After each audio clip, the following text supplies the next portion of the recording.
রাস্তার কত বেড়ি কত রঙে সাজে চলে, কিন্তু আমি আমার দাদিকেও দেখছি, নানি, আমার দাদি নানি দুইজনকেই দেখছি আজীবন কালো ঢিলে ঢালা বোরকা পরে। মারে দেখছি আজীবন, আমার বিবিও আজীবন পরে, আমার মেয়েও পরে। এখন আমার প্রজন্মের এই চারজন, আমার দাদি, আমার মা, আমার স্ত্রী, আমার মেয়ে, চারজনই ধারাবাহিকভাবে কালো ঢিলে ঢালা বোরকা পরে। এখন যদি গোটা পৃথিবীর বেড়িতেও কয় আমাদেরটা সুন্দর, থো তোর সুন্দরের উপরে, থো মারি তোর এই বেপর্দা সুন্দরের উপরে। বরং আল্লাহর কোরআন যেটা বলছে, রাসূলুল্লাহ সাল্লাল্লাহু আলাইহি সাল্লাম যেটা বলছে, গোটা পৃথিবীর উপরে এটাই সুন্দর। এই যে বললাম, এই যে পথ, নির্দিষ্ট টার্গেট, গন্তব্য জানা আছে, গন্তব্য জানা আছে। এই জন্য আল্লাহ বলছে, আমি যাকে পথভ্রষ্ট করে দেই, পথ হারা করে দেই, তার আর কোনো পথ প্রদর্শক নেই, তার আর কোনো সুনির্দিষ্ট টার্গেট, সে কিছুই জানে না। সে মনে করে দুনিয়া ভোগ করছি, যখন যা পাই, যে বাজারে যা মেলে, যেদিন যা হয়, জিফুত কি হইব আমনের যা হইব, দেশে থেকে ফারক, বিদেশ থেকে ফারক, টিয়া পয়সা কামাইয়া ভাত তরকারি খাইয়া হুইয়া থাকবো, আর কি তা, আর কি। কিন্তু এইটা ব্যর্থতা, এটা পরাজয়, এটা হেরে যাওয়া। কোরআনুল কারীমের মধ্যে আল্লাহ বলেন, ফামান লাম ইয়াজআলিল্লাহু লাহু নূরান ফামা লাহু মিন নূর। আল্লাহ তাআলা বলেন, আমার আলো, আমার আলো নূর, আমি আল্লাহর পক্ষ থেকে যে আলো পায় নাই, ফামা লাহু মিন নূর, তার জন্য পৃথিবীর আর কোথাও কোনো আলো নাই। আলো নেই, অন্য কিছুতে আলো নেই। একবার স্পষ্ট আয়াত, কোরআনের আয়াত, এই যে কোরআন শরীফ, ফামা লাহু মিন নূর, তার আর কোথাও আলো নেই। তাইলে আপনি কিংবা আপনার ছেলে মেয়ে, জওয়ান কিংবা বুড়া মানুষ, আপনাদেরকেও বলি সাফ সাফ কথা, আপনারা যারা আল্লাহর কোরআনের সংস্পর্শ পান নাই, আপনি কিংবা আপনার সন্তান, আপনারা আলো পান না। ভাত খেতে আসছেন, এই আর বন খান, বিড়ি খান, চা দোয়ানে গপ মারেন, হ্যাঁ, মানুষের বেডি চান, আমনেতে ভাল লাগে, বেডিয়ে নাচে আমনেতে সুন্দর লাগে, চা দোকানে টেলিভিশনে নর্তকী নাচে, আমনেতে সুন্দর লাগবে।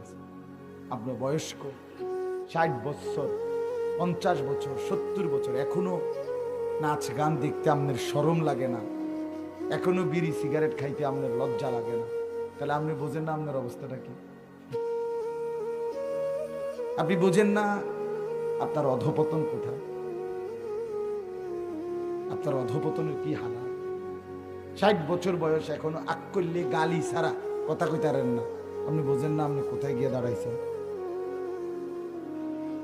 বুঝছেন কি না? এই জন্য বাপ, এটা বুঝতে হবে, আল্লাহকে বাদ দিলে আলো মেলে না, রাসূলুল্লাহ সাল্লাল্লাহু আলাইহি ওয়াসাল্লামকে ছেড়ে দিলে আলো মেলে না। নবীর তরিকা, নবীর সুন্নাত, নবীর জিন্দেগি, নবীর হাসি, নবীর কান্না, নবীজির রাত, নবীজির দিন, নবীজির হাঁটা, নবীজির চলা, নবীজির খাওয়া, নবীজির ঘুম, নবীজির বাথরুম টয়লেটের ঢুকা বের হওয়া, এর কোন তরিকা কেউ বাদ দিলে তার আর শৃঙ্খলা থাকে না, স্থিরতা থাকে না, স্থিরতা থাকে, সে অস্থির, সে বেচাই, তার নিজস্ব কোনো তখন আর নিজস্ব স্বকীয়তা, স্বাতন্ত্রতা নাই, নাই। আমি ছোটবেলায় বুঝ করে নিছি, রাসূলুল্লাহ সাল্লাল্লাহু আলাইহি সাল্লামের সাহাবীরা চারদিকে চুল সমান করে রাখতেন, তো আমার এখন 42 বছরে আর কোনোদিন ডিজাইন বদলান লাগছে না, আমি স্থির এক ডিজাইনের উপর। কিন্তু যার কাছে এটা নাই, তার চুলের ডিজাইন পর্যন্ত কত রং বদলাইছে, আমনে কত বুঝেন নাই আমার কথাটা? তাহলে তার স্থিরতা আছে নাই? কথা বুঝছেন? এটাই হলো, এটাই হলো মূল হিসাব। রাসূলুল্লাহ সাল্লাল্লাহু আলাইহি ওয়াসাল্লাম লুঙ্গি পরতেন, পাঞ্জাবি গায়ে দিতেন। আমি ছোটবেলা থেকে লুঙ্গি পরি, পাঞ্জাবি গায়ে দিই। আমার আর 42 বছরের ভিতরে আর বদলান লাগছে না ডিজাইন। কিন্তু যে বেড়া শুধু ফ্যান কিনবে, এবারে কত মডেলের ফ্যান এই পর্যন্ত কিনছে, এবারে জিগা আমি বলার দরকার।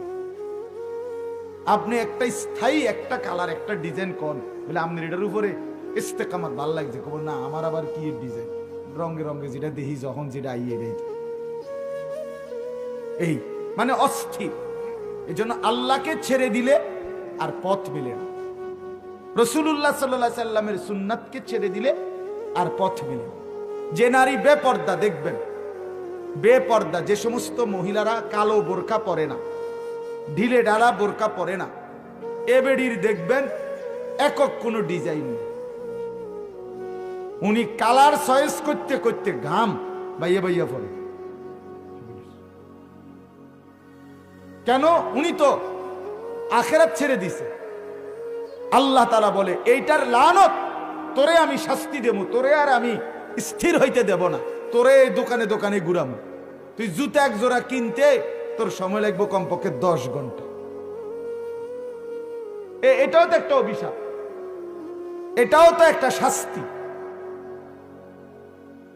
আমি কিছুদিন আগে সিলেট মাহফিলে গেছি, 4 দিন ছিলাম, 5 দিন 4 দিন। তো আমি দুপুরবেলা একদিন আমার এক জোড়া জুতা কিনতে সিলেট এক দোকানে মার্কেটে গেছি। দোকানে ঢুকছি, 2 জোড়া জুতা সামনে, বড় এফএক্স এর বড় শোরুম। প্রথম নজরে পড়ছে 2 জোড়া জুতা, বলছি এই জোড়া জুতা সুন্দর হয়েছে, আর সাহেব আমি এইটাই সুন্দর, আপনি দেন, এটা ফেরত করেন। টাকা দিছি, 100 টাকা ফেরত দিছে, বাইরে এসে আমার সাথে আরেকজন হুজুর মা কিও কম এত তাড়াতাড়ি জুতা কিনে এলেন, আমি যদি কিতে করতে হ্যাঁ কি জুতা তামা আন্ডি বুঝি আমি বইয়ে বইয়ে হাতে লইয়ে লইয়ে চাইতাম। আমার আর কাম নাই, আমার আর বুঝি কাম না, আমি বুঝি এই পুরা দোকানের জুতা এডি বইয়া বইয়া একটা চাইতাম। আমি এই জুতা চাইতাম আইসি জন্য এটা এটা আহামরি কি এটা? এটা যদি একেবারে সবচেয়ে সুন্দর ডিজাইনও হয়, এই জুতাটাকে আমি মৃত্যু পর্যন্ত কিনবো, তো তো এইটার লেগে এত মাথা পানি করানোর কি আছে? আছেটা কি বলে? এই জন্য বললাম আল্লাহকে ছেড়ে দিলে স্থিরতা থাকে না, স্থিরতা থাকে।